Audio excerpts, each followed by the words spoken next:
That is kidney disease. जितना दिन जा रहा है किडनी डिजीज बढ़ता जा रहा है, और रिसेंट स्टैटिस्टिक्स बता रहा है इंडिया में 10 में से एक लोग किसी ना किसी तरीके का किडनी डिजीज से पीड़ित है।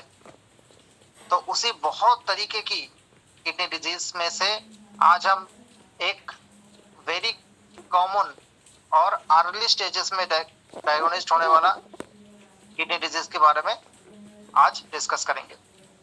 डिजीज का नाम है रेनल पैरेनकाइमल डिजीज। मैं ग्रुप में डाल दूंगा रेनल पैरेनकाइमल डिजीज। तो एक बहुत ही अर्ली स्टेजेस में किडनी में रेनल पैरेनकाइमा डिजीज देखा जाता है, और एक इंडिकेशन होता है कि आगे चल के हमको कोई सीवियर किडनी डिजीज हो सकता है। देखिए अब भी रिक्वेस्ट आ रहा है, मैं 9-10 तक आखिर में एक्सेप्ट करूंगा, उसके बाद मैं डिक्लाइन कर दूंगा।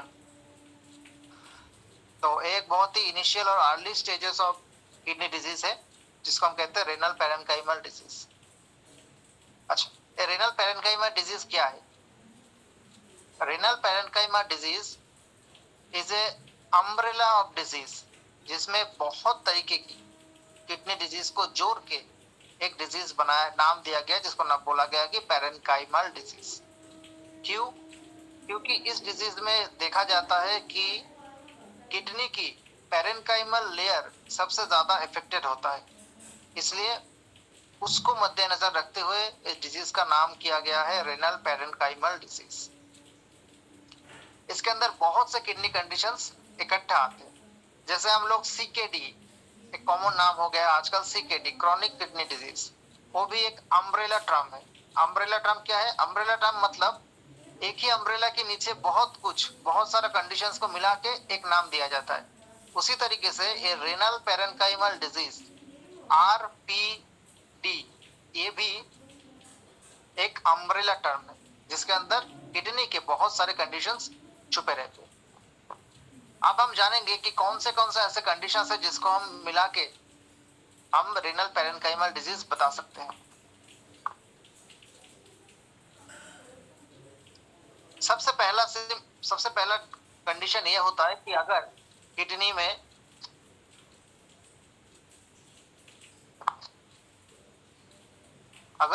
में किसी को सिस्ट का प्रॉब्लम होता है,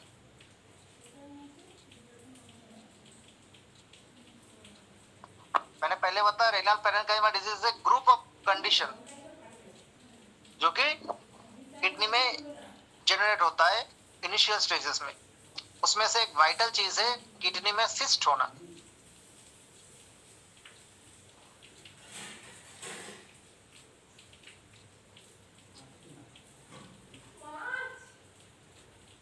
ठीक है, सेकेंड कंडीशन क्या होता है? सेकेंड कंडीशन होता है डायबिटीज मेलाइटस टाइप 2 या टाइप 1। डायबिटीज मेलाइटस टाइप 2 या टाइप 1 के लिए अगर किडनी इफेक्टेड हो रहा है,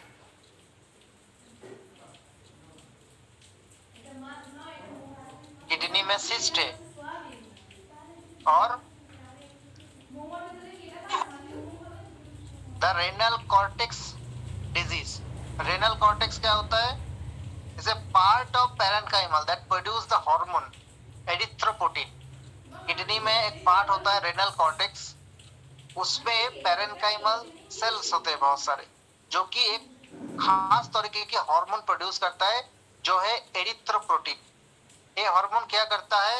ये हार्मोन बॉडी में हीमोग्लोबिन की बैलेंस को बनाए रखता है। आप में से कुछ लोग सुने होंगे जो भी किडनी डिजीज में इफेक्टेड होता है उसका हीमोग्लोबिन फॉल होता है। क्यों होता है? क्योंकि एरिथ्रोपोटिन जो हार्मोन है ये ठीक से काम प्रोड्यूस नहीं हो पाता, काम नहीं कर पाता, इसलिए क्या होता है हीमोग्लोबिन में डेप्थ देखने को मिलता है, हीमोग्लोबिन कम होता रहता है और बार बार पेशेंट को खून चढ़ाया जाता है।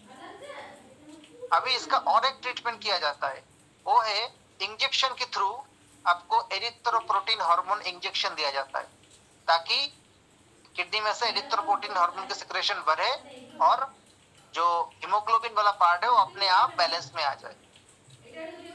तो अगर रेनल कॉर्टेक्स में कोई गड़बड़ी देखने को मिलता है, खास तौर पे पैरेन्काइमा जो सेल्स है उसमें से अगर एरिथ्रोपोइटिन का सिक्रेशन ठीक ठाक नहीं हो पाता है, तो जाके ये पैरेन्काइमल डिजीज जनरेट करता है।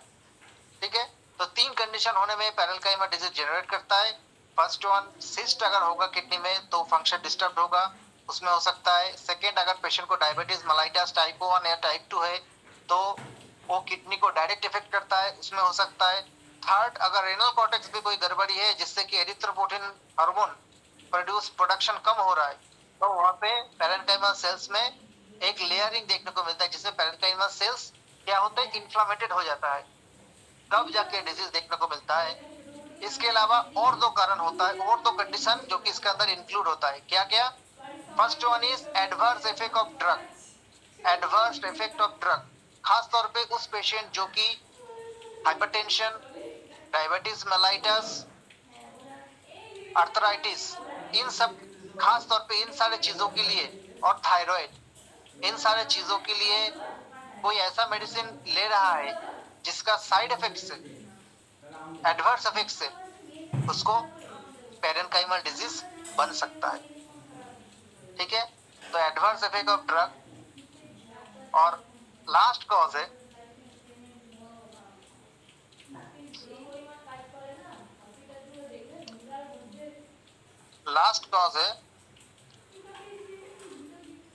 Lack of motion, lack of motion. Motion या मोशन का मतलब होता है एक्टिविटीज। ऐसे पेशेंट जिसका एक्टिविटीज लैक होता है, जो दिन भर सोए रहते हैं, जो काम करता है वो भी बैठ के करता है, सेडेंटरी लाइफस्टाइल है, ऐसे वाले पेशेंट्स के लिए ये पैरेन्काइमल डिजीज होना बहुत ही आम बात है। ठीक है, तो ऐसे कंडीशंस के पेशेंट को ये पैरेन्काइमल डिजीज होता है।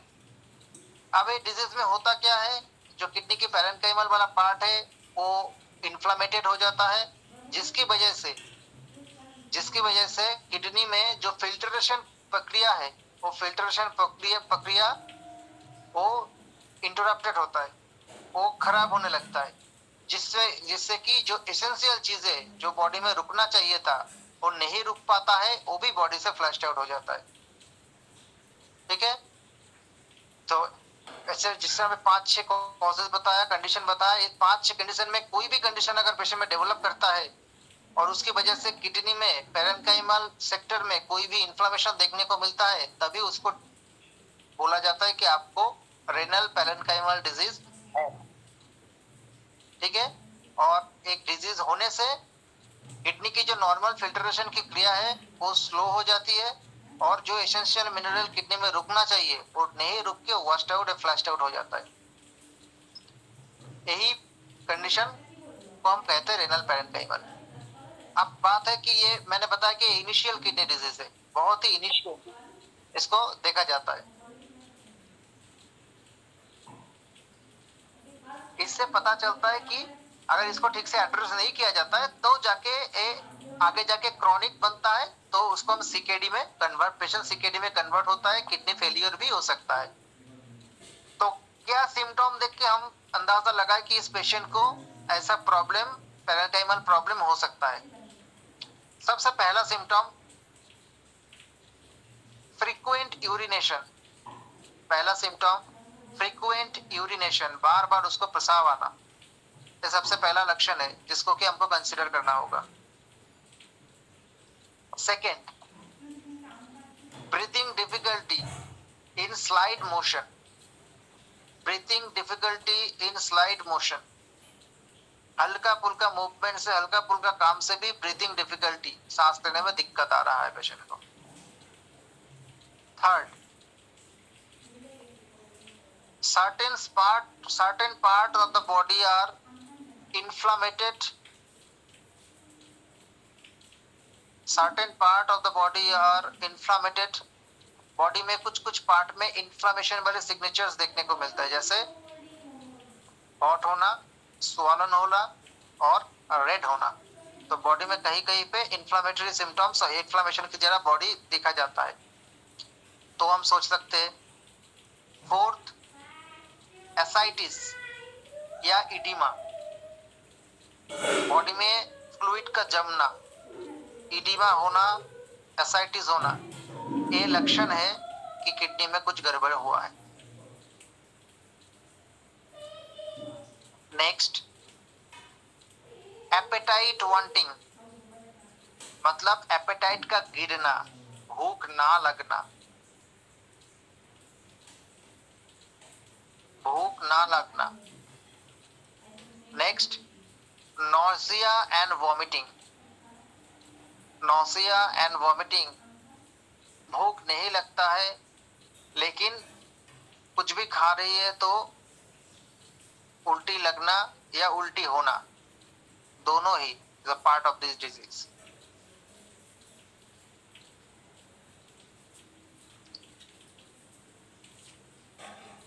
नेक्स्ट, लेथर्जी, बिल्कुल भी एनर्जेटिक फील ना करना,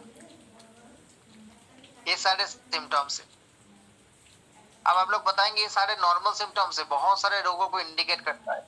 जी हाँ, ये सिम्टम्स बहुत सारे रोगों को इंडिकेट करता है। उसी के साथ साथ एक किडनी के डिजीज को भी इंडिकेट करता है।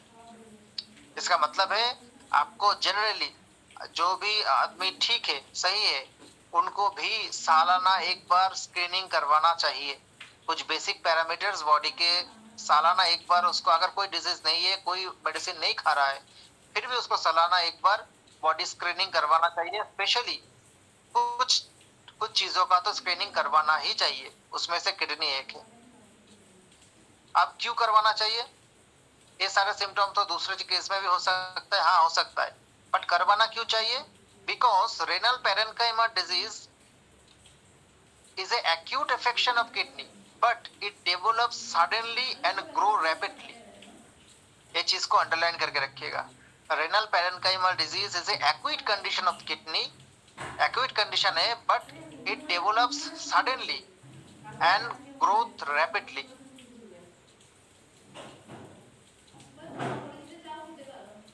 ठीक है, रिपीट कर।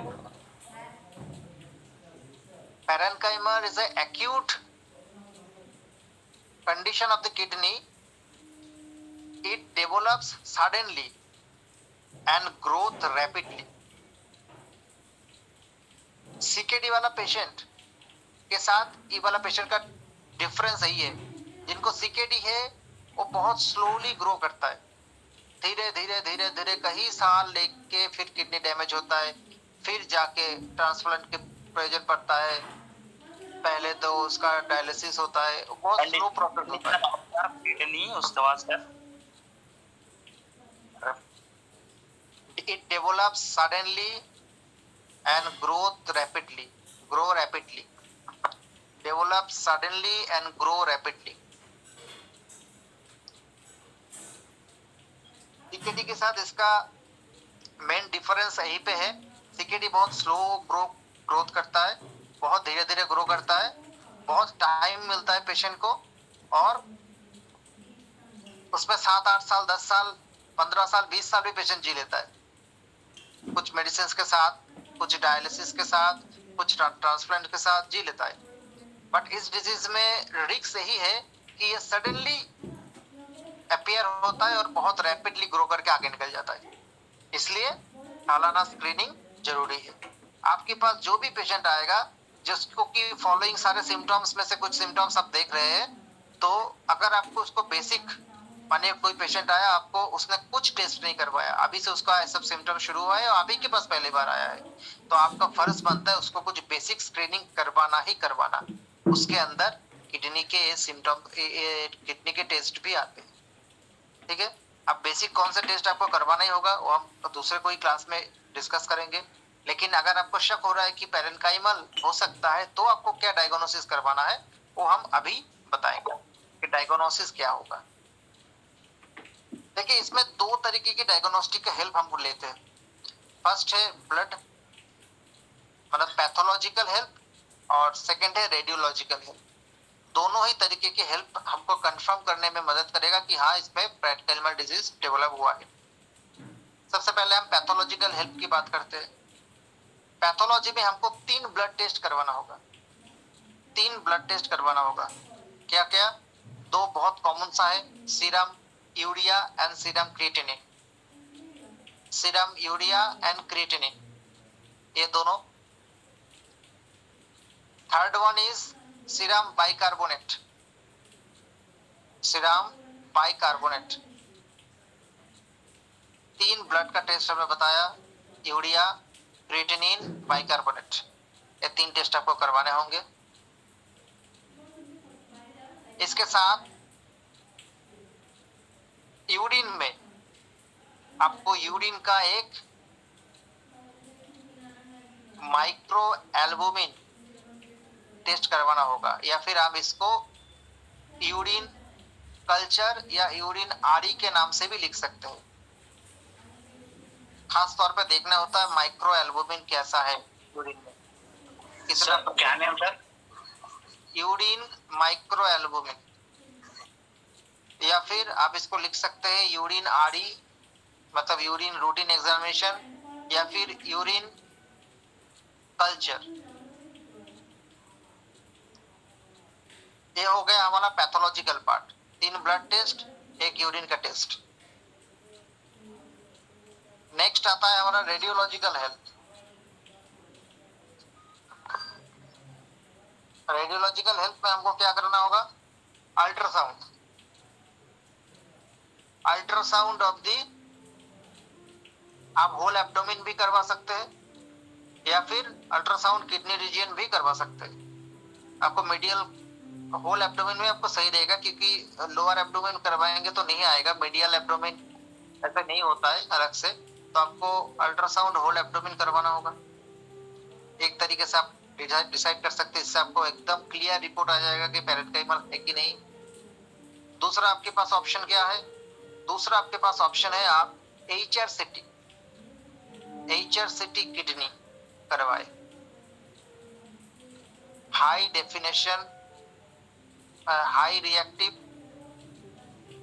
कंप्यूटेड टोमोग्राफी, एक सीटी स्कैन होता है HRCT किडनी, या फिर आप HRCT होल एब्डोमेन भी लिख सकते हैं। तो तीन पैथोलॉजिकल कंडीशन और दो रेडियोलॉजिकल हेल्प, इनसे हम कंफर्म कर सकते हैं कि हाँ पेशेंट में पैरेन्काइमल डिजीज है। ज्यादातर पेशेंट में HRCT करवाने की जरूरत नहीं पड़ता, USG में ही कंफर्म्ड हो जाता है रिपोर्ट में कि हाँ पैरेन्काइमल डिजीज है। ठीक है, तो कौन से डिजीज मिलके पैरेन्काइमल बना हमने बता दिया, क्या क्या सिम्टम उसमें आएगा जिससे आप सोच सके कि हाँ इसको पैरेन्काइमल हो सकता है, बता दिया। क्या क्या टेस्ट करके आप कंफर्म कर सकते हैं, बता दिया। अब अगर किसी को पैरेन्काइमल डिजीज डिटेक्ट हो जाता है, तब आपको क्या करना है? तब आपको कुछ फर्दर डायग्नोसिस और करवाने। क्यों? क्योंकि आपको पता करना है कि किसके चक्कर में ये किडनी में इतना इफेक्टेड बना है, तो कुछ और टेस्ट आपको करवाने होंगे। उसमें से क्या क्या है? Blood sugar,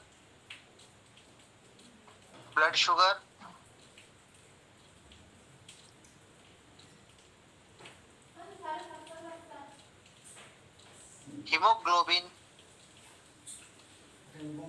ESR and IgE। क्या क्या टेस्ट है? Blood sugar, haemoglobin, ESR and IgE, ये सारे टेस्ट आपको करवाने होंगे। और उसके साथ LFT लीवर फंक्शन टेस्ट। अगर किसी को डायग्नोसिस हुआ है तो ये सारे रूटीन चेकअप आपको उसको करवाना ही पड़ेगा पेशेंट को। इसमें से कहीं ना कहीं पे गड़बड़ मिलेगा, जहाँ पे गड़बड़ मिलेगा आपको उसका मैनेजमेंट पेशेंट को देना है।